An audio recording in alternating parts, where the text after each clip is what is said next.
Chapter 4 Sforino, January 1935. Over the last couple of decades, Tom had come to believe the woolshed was like the wild, wild west of American fame. Fierce single men, sometimes lawless, usually with daily hangovers, and as rough as the quartz of the mountain range that hugged this sheep station, come together under one roof. This motley mob, as varied in character as a bunch of blokes could be, and of all ages, were required to live, sleep, eat, and play together, not to mention work at speed and in hellishly hot conditions most of the time. With the collective attitude of being guns for hire, they roamed the stations from state to state, shearing most of the year.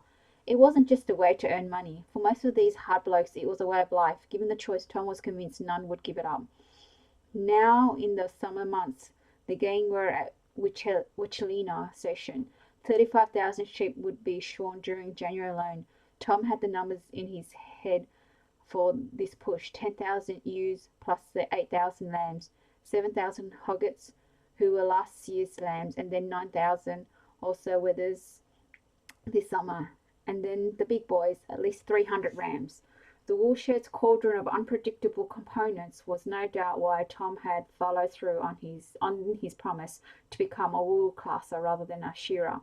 It allowed him to take a more omnipotent view of the life in the shed and take a step apart from the unruly mob mentality, but it required him to take responsibility for all of them, and he was still considered young in the role.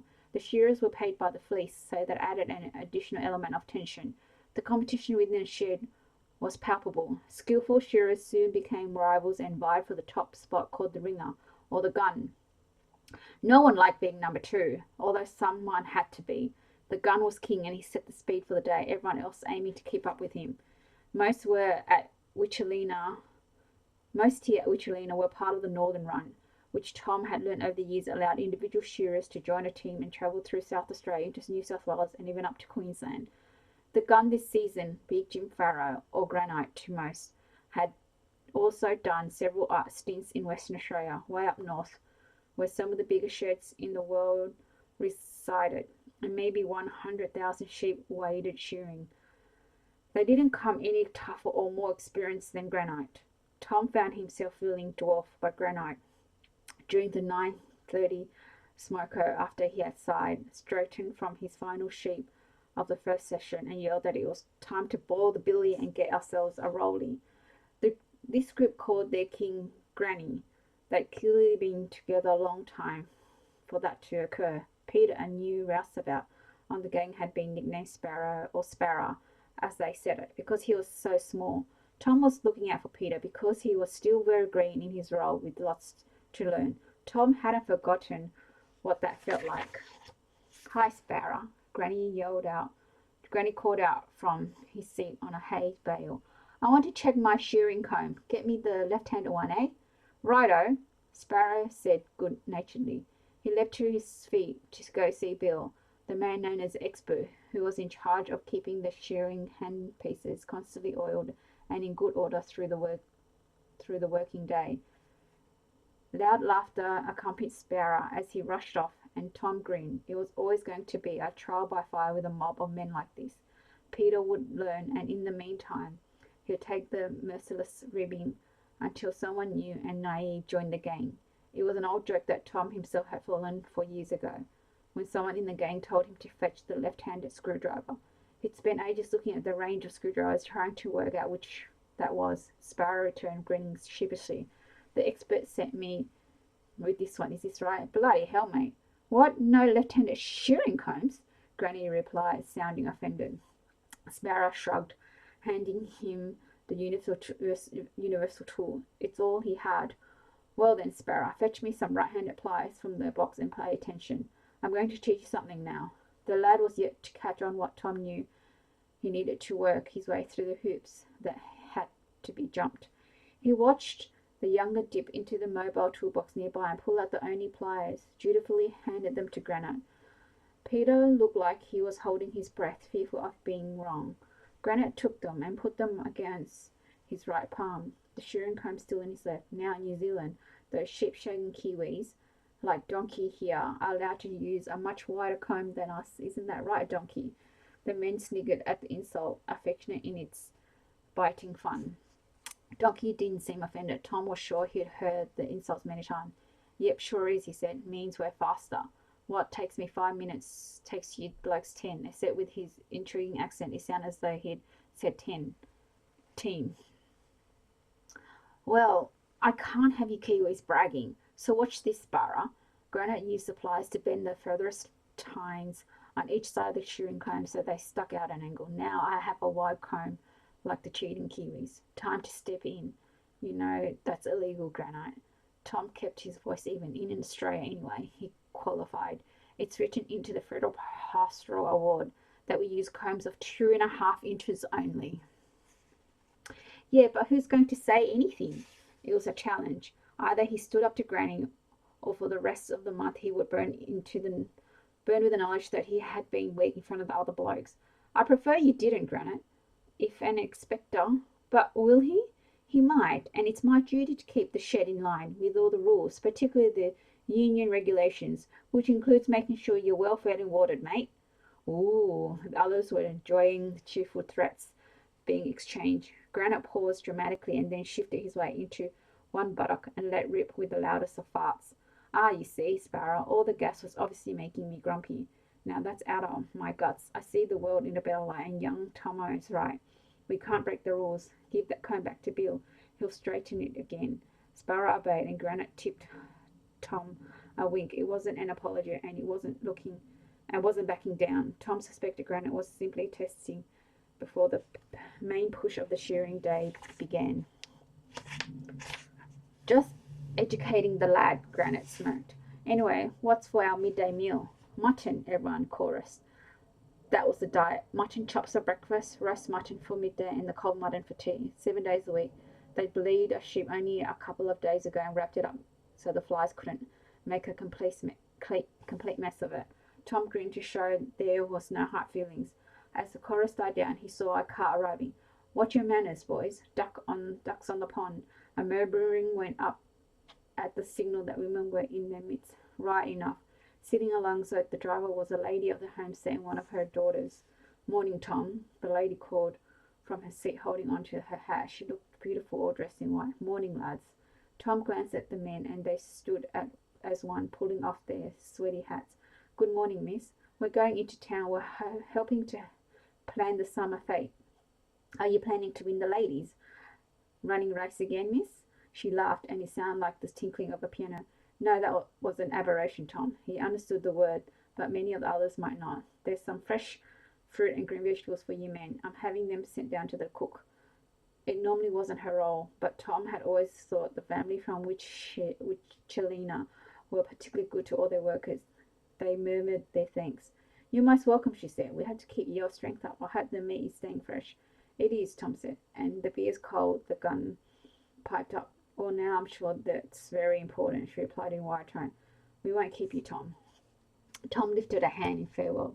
Despite the mild morning, Granny's bare chest was slick with the sweat of his labour, which had begun promptly at 7:30. While it wasn't Tom's fault, the man had no shirt on. He was glad the visitors did not linger. Very good of her, Granny acknowledged, taking a drag of his rolly.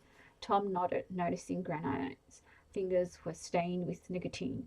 The morning cigarette looked fragile, glowing brightly as Granny took another suck, holding it delicately between thumb and forefinger.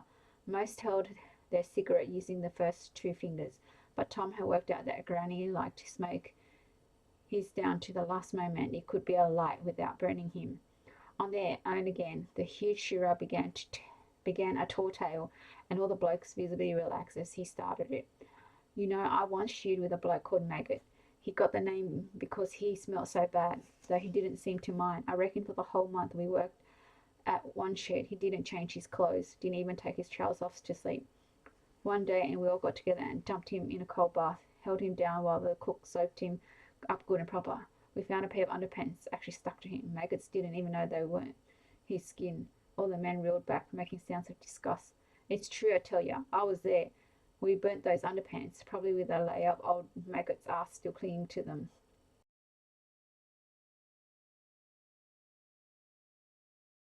School, so Maggot took to learning how to fly this kite. Every afternoon he'd wander off into the bush and catch a breeze, And one evening before dinner, the overseer is riding through and sees Maggot. Hey, you a shearer? Yep, says old Maggot. The bloke nods. I've got a pen spare for tomorrow. Want some work? So old Maggot got behind on the horse and goes with this bloke.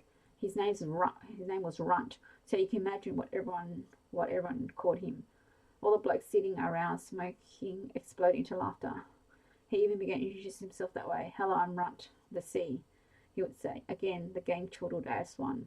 He was small, you see, youngest of 6 sons, and I think stunted, but he was bloody tough and had the smarts to match, Granny said, tapping his temple. He could outwit anyone. So the blokes take Maggot and sets him up at the other shed on the neighbouring property, and off he goes. Maggot's wife, meanwhile, goes to collect his wages. He came from Queensland, so his wages were paid up there, and he got beer money down here when he worked. The paymaster tells his wife that there's no money because Maggot hasn't worked this last week.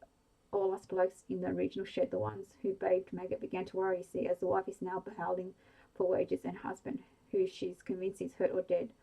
I have to be honest now, I too reckon he disappeared and been got by a snake while flying his blasted kite. So they sent out a search party. The homestead rings through to the next property that a man's gone missing. So now that team calls volunteers and Maggot puts his hand up. Off they go. Maggot's now in a truck searching for the lost shearer. And they meet up with the other search party. Maggot gets out and goes over to the blokes and says, who is it that you're looking for? And they say, you stupid bastard. Even Tom had to chuckle. He left soon after. He headed back to Queensland, and the shed never smelled better. Fair dinkum. The men sitting around Granite laughed, and he stood to get rid of his stub. We're throwing butts in the tin, everyone, Tom warned. Place is like a tinder box, so we have to be careful. Bingo.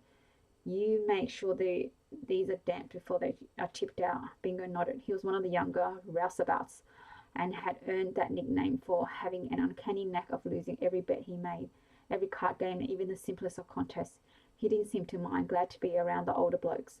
Smoko was almost over, and they could begin again, working on the lambs first, and their mothers would follow.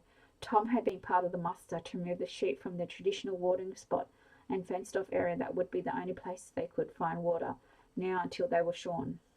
Once the whole mob had come to water, Tom lent another pair of hands to clamp and a mouth to yell at the easily startled animals who were being expertly herded by a fast-moving and alert trio of dogs, along with their masters, to the traditional yards. Here they waited to be gradually coerced into the shearing shed pens. Tom looked over at the lambs, all pressing into one corner, understandably anxious for their mothers who were waiting to be shorn too before being reunited. It amazed him how those hundreds of lambs could each find their own mother when they would release far in the distance of the shed and even other hills. He turned back to Granite at the sound of the deep voice. Am I going too fast for you, lad? He rasped, before sipping from a mug of strong tea that looked like stirred mud. Tom had met Granite's kind so many times before. They fed off bravado, especially from the others, needing the laughter and banter to fuel them for the next 2-hour session of brutal work. I've never done anything else but wool classy since I was 15, he said in reply. It was his calculated way of impressing upon the gun that he could cope with whatever the mountain of man might like to throw at him, but without letting him feel undermined or even challenged. Granite nodded. I began shearing at 14. Couldn't wait to leave school and join the gang. I did the long run a couple of times, then 10 months away on the hardest of roads. Tom gave him a nod to show he understood the harsh nature of those long stints. This is home. My father became the station supervisor here for a few years after my mother died, before he passed. The orphan wool classer? That's me, Tom admitted. No one had ever referred to him as an orphan before, or at least not to his face. The word put a strange new slant into his life, and he wasn't sure if he was grateful or irritated by the title. Granite nodded at him. Probably did you a favour, mate. Made you grow up quick. I hear you're unbreakable. Tom grinned despite not feeling in any way amused. Is that right? Don, the number 2, joined the conversation, tipped out the dregs of tea from the mug in his hand. Granny hasn't hit his top speed yet, Tomo, he quipped. Tom couldn't remember suggesting anyone call him that, but Granny had once said it seemed to have stuck. Even so, his mother would turn in her grave, hating his name being shortened. Vern had laughed at her reluctance. Listen, love, the boy's a country lad and will never be called anything else. Let him get used to it. Tom recalled his father reaching down from his lanky 6 feet plus to offer one of those rare moments of affection, ruffling his hair. It had felt good. He must have been 5 then, unable to contemplate not having his parents in his life. I said he hasn't even moved into top gear, Don repeated, dragging Tom from his memories. Neither have I, Don, Tom replied. Granite caught his eye and winked. Let's see how good you are then, Tomo. Come on, lads. Smoker's over. Let's get back to it. I've got an itch to hit a personal milestone today. The men stood with sighs and made their way back into the earthy-smelling shed, where the pens of sheep were ready to be hauled in by their front legs one at a time to be fleeced. In here, the long timber slates that stood upon with gaps wide enough to let through the sheep dung created a warmth of their own.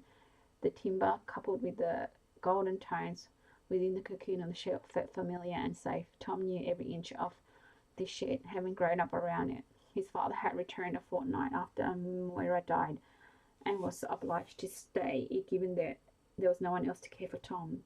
They stayed in the cottage, Vern now supervisor and Tom finding new responsibilities of his own, from making the morning porridge for the station hand to feeding, watering and riding down all the horses. He'd learned a wide array of jobs, but had developed a hobby for carpentry, which spoke to his need for precision. The shearing shed had become a home, and he liked that every tool had its spot, and nothing was ever cast aside, and you never knew what that bit of rope or old piece of leather might be handy. He learned his craft as a rouseabout. He was young and strong, quickly moving through the junior roles to become a wool classer in his own right. Tom had learned that his wrists ached and sometimes flared up with terrible pain as a roller. That was the fella who rolled the soil edge of the fleece away so the senior classer could focus on assessing the quality. So he taught himself some exercise to strengthen his hands so he wouldn't fall prey to the injury that could finish a man chasing the demanding wool classing role in the shed. Tom waited while the shearing team readied themselves. 9 stands were occupied, most keeping one eye on Granny as he went through his ritual of trying himself into a thick belt of his own design. It strapped his back for the relentless bending that was required one day, Tom thought, though design equipment to help a man to bend so he wasn't relying entirely on his hard-working spine to do all the work, something that allowed him to bend, stretch, reach, twist, but take the greater burden of all that strain. That felt a way off, but the shearers were now mechanized with power transmitters to the blades that formerly relied on the strength and adroitness of a shearer's hand. It still took one pair of arms, one sheep at a time, but the mechanical piece meant a shearer could cut a lot closer to the sheep's skin, and that translated to millions of pounds more wool to the world. When everyone was busy, Tom likened the flecks of wool invisible until the glints of sunlight slanting through the narrow wood slates of the shed caught the dance to a snowstorm in the shed. Dust hung in the air as well, lurking every surface, underfoot at every tread. To Tom, the familiar sound of his life, no matter the situation, was a sound of grit beneath his boots. He capitulated to the needs to swat at some flies and then knew he wouldn't bother again once the work began. The lambs were small and easy. Once on their back, they mostly stayed still with fright. The older sheep could kick and struggle, making it a much tougher job. Tom knew that hauling just one sheep, particularly a ram that weighed up to 330 pounds, was enough to create an injury, but repeated the action daily while the spine was bent was asking for problems. He'd seen many a shearer crippled by back injuries and pain, having to leave the shed for good. Some only lasted a few years. Others tried to keep going because there were not times to be looking for new work. Tom was only too aware of the crowd of impoverished blokes living out of swags by the creek, hoping for someone to quit or get injured. For every man in the shed, there was at least another 2 eager blokes outside who was sick to hand up for the same back-breaking work. But there were few wool classes, so Tom felt secure. He would always be in demand as long as there were sheep to be shorn, and he stayed fit. Tom, I've done the count. Ronnie, the eldest rouseabout, the one he trusted to be accurate, appeared at his side. Tom had worked with Ronnie over a couple of seasons now and liked the young man, who had an eye on Tom's job. Like Peter, Ronnie was a beanstalk of a lad, but nearly 91 and stronger than his build suggested. He was also a quick learner and possessed a passion for the wool classer role. Tom pushed him hard only because he could see a bright future for Ronnie and wanted him to be the best he could be when he went out alone. And 500 in the pen. You're sure? As boss of the sheep run, Tom needed to know what he was up against with each shearing session. Sparrow arrived as Ronnie nodded firmly. I counted twice. By count he meant estimated that, but there was skill in that too, and Ronnie had proved himself reliable. That will see us through to dinner time. We've got to keep a pace of 1,200 fleece a day, lads. So each of these blokes is going to be doing around 140, perhaps 150 each a day. Granny reckons he'll do half that 1,200 himself, Sparrow said. Tom gave a soft snort. He can try and we'll be ready, right?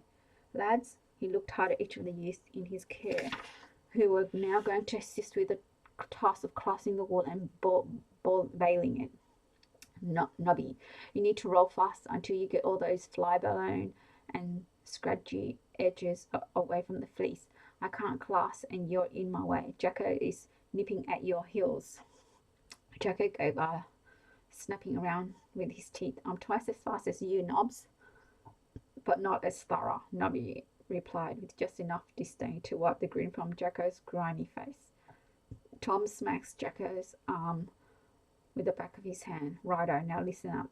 That ringer is going to try and humiliate us, and we're not going to let that happen. We'll have to work fast, but as Nobby says so, thorough. I'm only as fast and as accurate as you lot are neat and swift. You each need to be doing your job as efficiently as possible, and that means getting out of my way. Dooley, you hear me? He glanced at a tall, physically strong-looking lad called Doolan. I'll do the throwing this session. The boy looked wounded by the statement. But no buts, Dools. You're learning fast, but this joker at number 1 is testing us. You can go back to throwing this afternoon, but right now I want us waiting for him because we're that good. He's not waiting for anyone, so Dooley, you focus on skirting the moment I throw. All right, lads? They all nodded and murmured assent. Keep swiping, Bingo, and Sparrow. Keep everything clear. I don't want to trip, and I want to shave off some extra seconds between this table and the wool press. You do anything that the others ask of you without hesitation, right? Sparrow nodded. Tom glanced over at Granite, who was testing the sharpness of his blade. No matter what he said, Tom knew Granny pulled the fearsome teeth wider on either end of the handpiece to grab a little more fleece off and add to the speed of each shearing. Tom looked away from the unlawful practice. He'd always said his piece, and all the men were witness to it. Look like he's ready. Are you ready, lads? Ready, they chorused. Here we go. Keep up. Thanks for listening.